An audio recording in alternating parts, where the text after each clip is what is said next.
I've been serving champagne at special events for 3 years.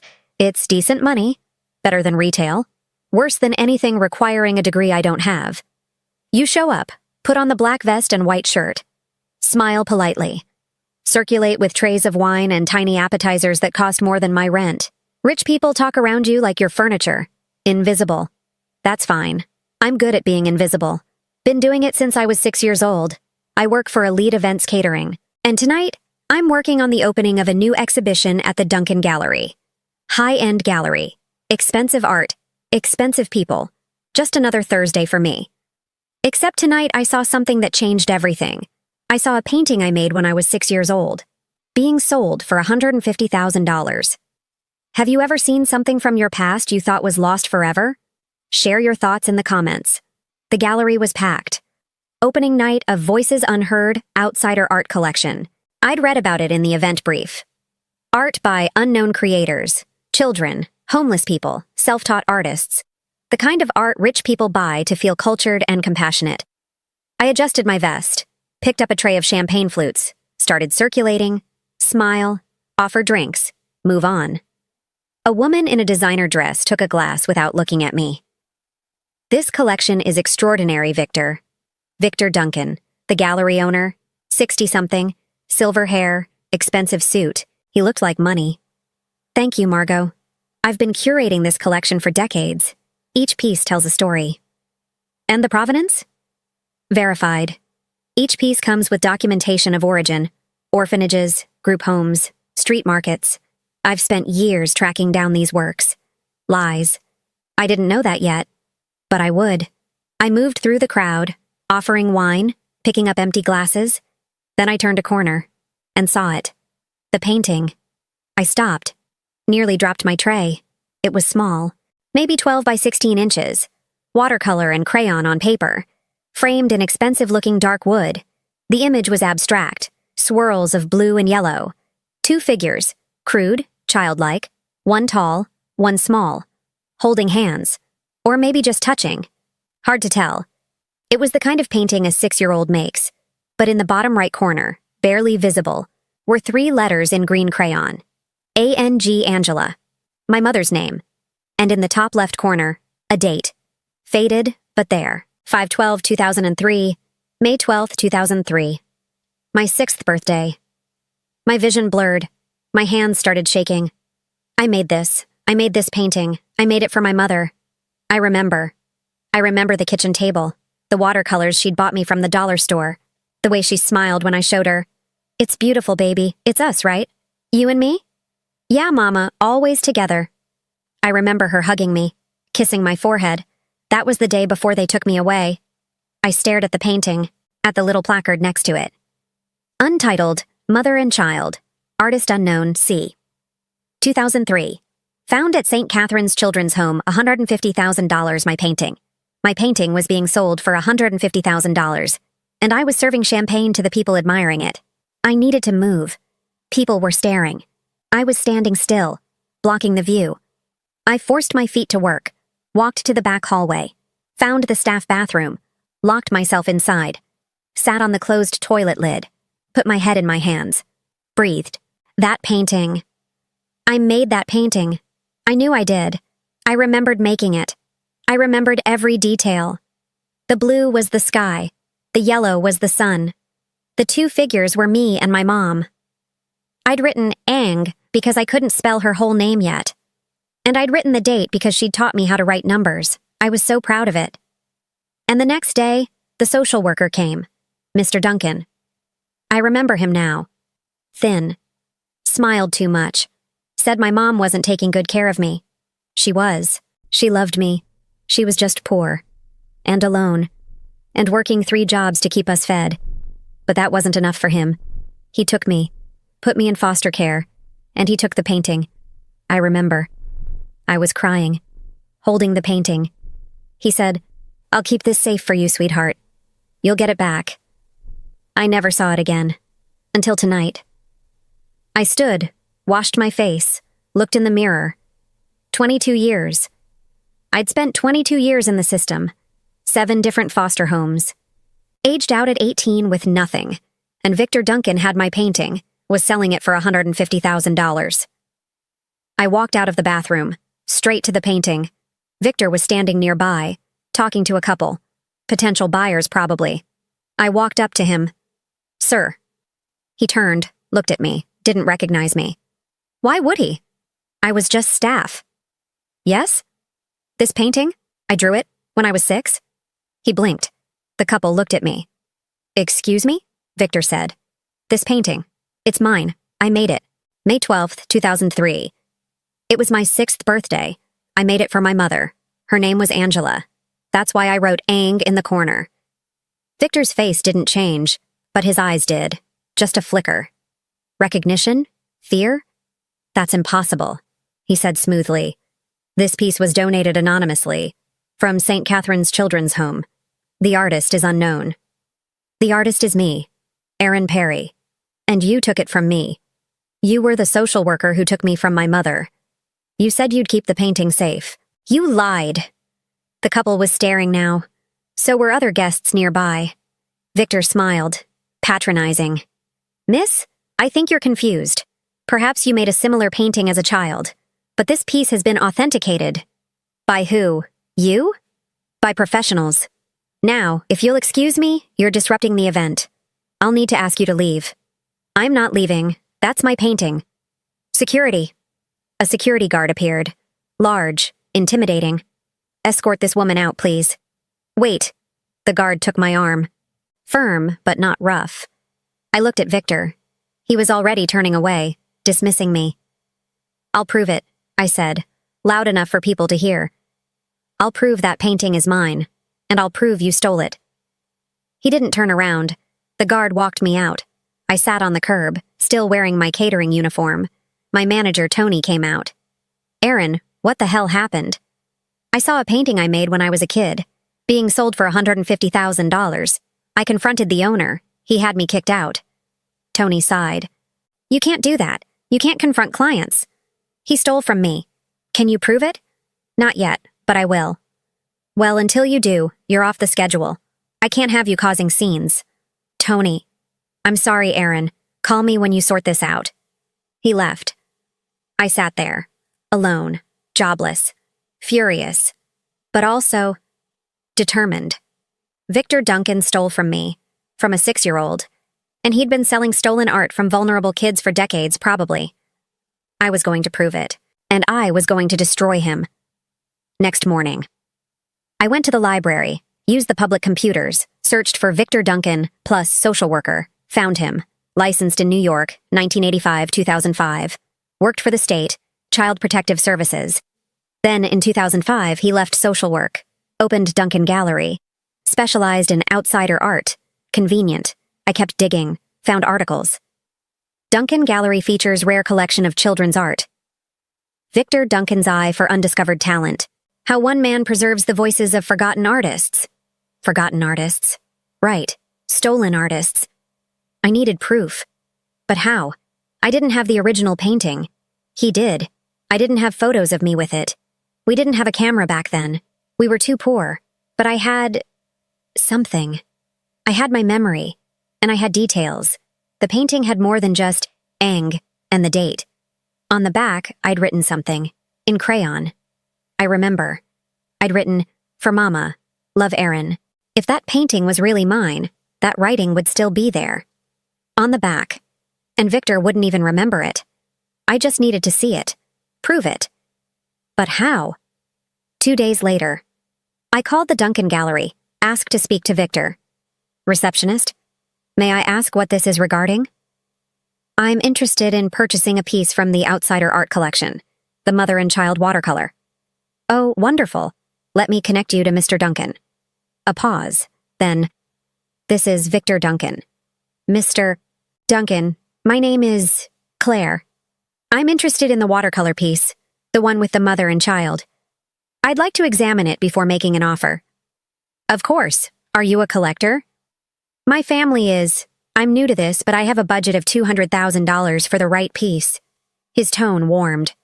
"Excellent. When would you like to come in?" "Tomorrow? Around 2 p.m.? "Perfect. I'll have the piece ready for viewing." I hung up. "Tomorrow." I'd see the back of that painting, and I'd prove it was mine. Next day, I stood outside Duncan Gallery.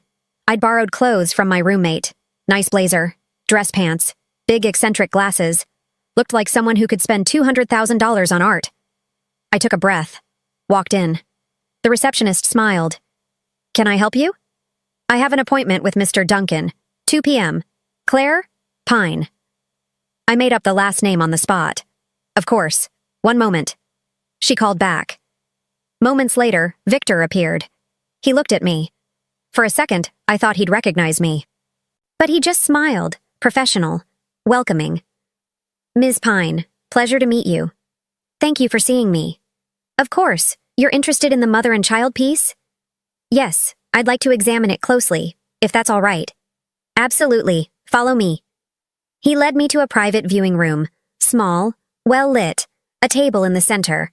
The painting sat on an easel, under soft lighting. My painting. My chest tightened, but I kept my face neutral. "Beautiful, isn't it?" Victor said. "There's something haunting about it. The simplicity, the emotion. It's remarkable, may I?" I gestured toward the painting. "Please." I approached, studied it up close. The blue and yellow swirls, the two crude figures, the letters Ang in the corner, the date. "The provenance says it was found at St. Catherine's," I asked. "Yes. 2003. A staff member was cleaning out old storage, found several pieces by children. This one stood out." Liar. "May I see the back?" He hesitated. Just a flicker. "The back?" "Yes. I like to see the full piece. Sometimes there are marks, signatures, things that add to the story." "Of course." He carefully lifted the painting off the easel, turned it around. The back of the frame was sealed, brown paper backing.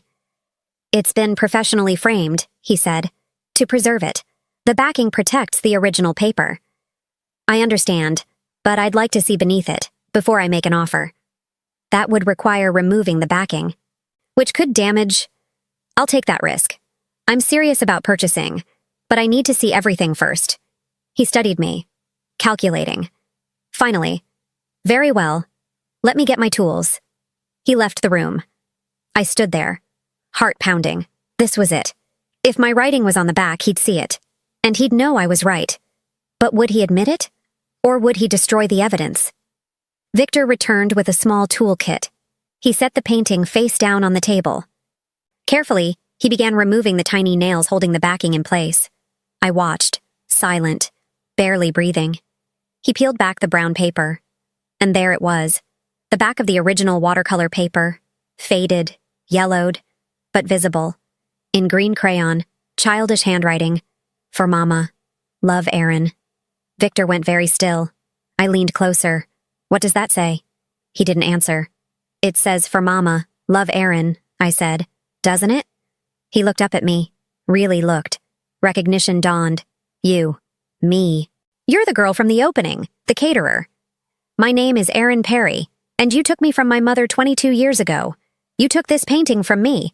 You said you'd keep it safe, and now you're selling it for $150,000. That's not— This isn't— My name is on the back. Love, Erin. That's me. This is my painting. You can't prove that. I just did. My name. Right there." He stood, stepped back. "Lots of children are named Erin. This could be anyone's— May 12th, 2003. My 6th birthday. I made this for my mother. Angela Perry. You came to our apartment the next day. You said she wasn't fit to take care of me. You took me. And you took this painting. I was crying. You said you'd keep it safe for me." His face had gone pale. "I don't know what you're talking about." "Yes, you do. You need to leave." "I'm not leaving. That's mine. You stole it." "I acquired it legally, through proper channels." "You stole it from a 6-year-old.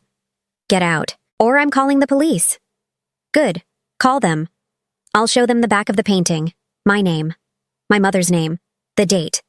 And then I'll tell them how you were my social worker, how you took me from my mother and took this painting the same day."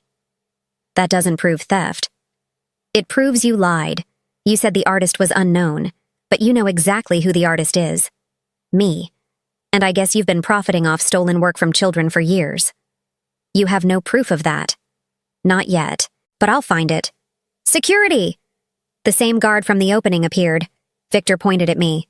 She's trespassing. Remove her. I grabbed my phone, took photos. Fast. Of the painting, of the back, of the writing. The guard took my arm. I have proof now, I said to Victor, and I'm going to expose you. He said nothing, just watched as I was escorted out, but I saw it in his eyes. Fear. That evening, I sat in my tiny apartment, staring at the photos on my phone, my painting, my name. I had proof it was mine. But what now? I couldn't afford a lawyer. I didn't know how to fight someone like Victor Duncan. I Googled art theft, plus journalist. Found a name, Jody Coleman, investigative journalist, specialized in art fraud, forgeries, stolen works. I found her email, sent a message. Ms. Coleman, my name is Erin Perry. I have evidence that Victor Duncan, owner of Duncan Gallery, has been stealing and selling artwork created by children in foster care. I can prove one of the pieces currently for sale is mine. I'd like to speak with you. I hit send.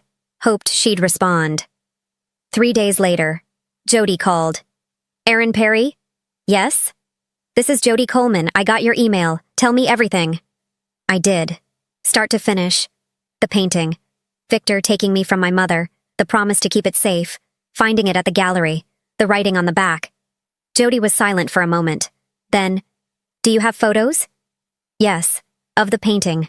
And the back. With my name on it. Send them to me. Now. I did. Another pause. Erin, I've been investigating Victor Duncan for 2 years. Besides the overpriced items due to the story he tells. I suspected he was acquiring works unethically. But I couldn't prove it. This is the proof I needed. So you believe me? I do. And I think you're not the only one. I think there are other children whose art he stole. I need to find them. How? Records. I'll request documentation of every piece he's sold. Cross-reference with foster care systems. Find the kids, now adults, and ask if they recognize their work. Will that work?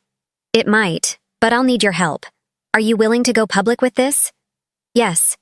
It won't be easy. He'll fight back. He has money, lawyers, reputation. I don't care. He stole from me. From kids who had nothing. He needs to be stopped. Okay. Let's do this. Jody worked fast. 2 weeks later, she found sales records from Duncan Gallery via state grants and audits. Found. Over 200 pieces of outsider art sold in the past 20 years. She cross-referenced. Found patterns. Many pieces dated from 2000-2005, when Victor was a social worker. Many were labeled found at children's homes or acquired from estate sales of former foster children. Jody started making calls. She found 5 people who recognized their childhood artwork being sold by Duncan Gallery. 5 people who'd been in foster care. 5 people Victor had been the caseworker for. One of them was Gary. Jody arranged a meeting. Me, her, and Gary. We met at a coffee shop. Gary was 35, looked tired, but determined. I saw my painting on Duncan's website 3 years ago, he said. It was a drawing I made when I was 8, of my dog. I loved that dog. He died right before I went into foster care. I drew him to remember. Victor took it? I asked. Yeah. Said he'd preserve it for me. I never saw it again. Until I found it online. Being sold for $80,000. Did you confront him? I tried. He denied it was mine. Said lots of kids draw dogs. I didn't have proof, so I gave up. We have proof now, Jody said. Erin's painting has her name on it, and we're building a case. If we all come forward together. I'm in, Gary said. I'm tired of people like him taking from us. We were kids. We had nothing, and he stole the one thing we did have, our memories. I reached across the table, shook his hand. Thank you. 3 weeks later, Jody published her article, Stolen Childhoods, How One Gallery Owner Profited from Foster Children's Art. It went viral. She laid out everything, Victor's history as a social worker, the timeline, the 5 of us, me, Gary, and 3 others, testifying that our art had been taken and sold, photos of the paintings, proof of our identities, statements from former foster care workers confirming Victor had access to children's belongings. The art world erupted. Duncan Gallery was flooded with calls. Protests outside. Buyers demanding refunds. Victor released a statement. These allegations are false. All works were acquired legally and ethically. But the evidence was overwhelming. The district attorney opened an investigation. 1 month later, I got a call from the DA's office. Ms. Perry, we've gathered enough evidence to charge Victor Duncan with theft, fraud, and exploitation of minors. We'd like you to testify. Yes, absolutely. There's something else. We've been investigating his records. We found documentation related to your case, your removal from your mother's care. My heart stopped. What kind of documentation? Reports, court filings, and records of your mother's attempts to regain custody. She tried? Yes, for 4 years. She filed petitions, attended hearings, completed parenting classes, everything the court asked. Why didn't she get me back? The caseworker, Victor Duncan, repeatedly filed reports claiming she was unfit, that she'd missed appointments, failed drug tests. But we found inconsistencies, dates that don't match, test results that were never actually conducted. He lied? It appears so. We believe he fabricated reports to keep you in the system. Why would he do that? We don't know for certain. But he may have profited from the foster families. I felt sick. He kept me away from my mother because he received money from foster families? It's one theory we're investigating. Not only money, we think he had access to some art you draw there too. What happened to her? My mother? Silence. Ms. Perry, your mother passed away in 2007. Pneumonia. She was hospitalized but didn't seek treatment in time. According to medical records, she'd been suffering from severe depression. My world tilted. She died? I'm very sorry. I couldn't speak. There's more. Before she passed, she wrote letters to the court, begging to see you. She kept every drawing you'd made before you were removed. She had them in a box. When she died, her belongings went to the state. We found the box. It's in evidence now, but after this is over, it's yours. I was crying. Couldn't stop. She never stopped fighting for you, the DA said gently. I thought you should know. 2 months later, Victor Duncan was charged with 15 counts of theft and fraud. I testified. So did Gary. And the 3 others. We told our stories. The prosecutor presented evidence. The paintings. The forged reports. The timeline. Victor's lawyers argued. Claimed the art was abandoned property. That he'd preserved it. But the jury didn't buy it. Guilty. On all counts. Sentencing. 8 years in prison. Restitution to all victims. Forfeiture of all stolen works. The judge looked at Victor. You were entrusted with the care of vulnerable children, and you exploited them. For profit. There is no excuse for what you've done. Victor was led away in handcuffs. I watched him go and felt empty. Not triumphant, just sad. 3 months later. The DA's office returned my painting, and the box of drawings my mother had kept. I sat on my apartment floor, opened the box, dozens of drawings, crayon, marker, watercolor, all from when I was 5, 6 years old. And at the bottom, letters. Letters from my mother to the court. Please let me see my daughter. I'm doing everything you asked. I got a better job. I have stable housing. I completed the classes. Please. She's my whole world. I miss Erin every day. I think about her constantly. Is she okay? Is she happy? Please tell her I love her. Please tell her I'm trying. I'm sick. The doctor says I need to rest, but I can't rest. I need to get Erin back. That's all that matters. The last letter was dated 2 weeks before she died. I don't think I'm going to make it. I'm too tired. But please, someone, tell Erin I loved her. Tell her I never stopped fighting. Tell her I'm sorry I couldn't bring her home. I held the letter, sobbed. She'd loved me. She'd fought for me. And I never knew. Jody helped me find my mother's grave. Small cemetery. Modest headstone. Angela Perry, 1975. 2007. Beloved mother. Someone had paid for it. Maybe the state. Maybe a charity. I knelt down. Set the painting against the headstone. The painting I'd made for her. The last thing I'd given her before Victor took me away. Hi, Mama, I whispered. I'm sorry it took me so long to find you. I didn't know. I didn't know you tried. I didn't know you fought for me. The wind rustled through the trees.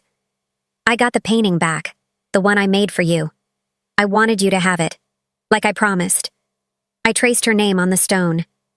I know you loved me. I know you did everything you could, and I love you too. I always did. I wish I could have told you. I stayed for a long time, just sitting there, with her, with the painting, finally feeling connected. 6 months later, the stolen artworks were returned to their creators. Gary got his dog painting back, cried when he held it. The others got theirs. Some sold them, needed the money. Others kept them, needed the memory. I kept mine, hung it in my apartment, where I could see it every day. A reminder of my mother, of the love she had for me, of the fight she fought. Jody's article won awards. Laws were changed. More oversight, more protections.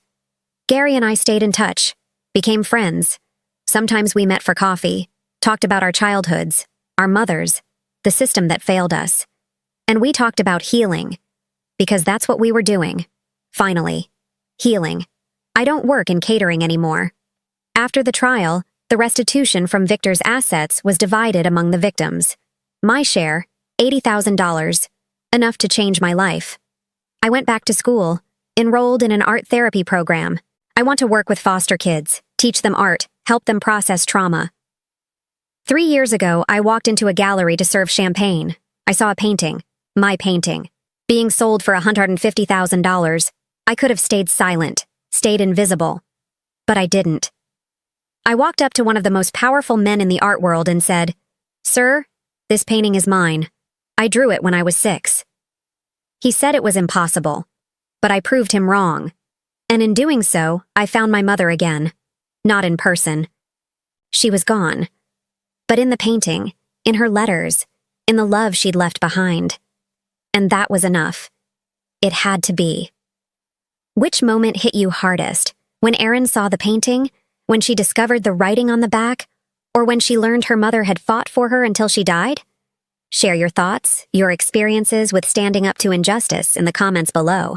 If this story about stolen childhoods, a mother's love, and fighting for justice moved you, please hit that like button and subscribe for more stories about exposing the powerful, reclaiming what's yours, and honoring the people who loved us.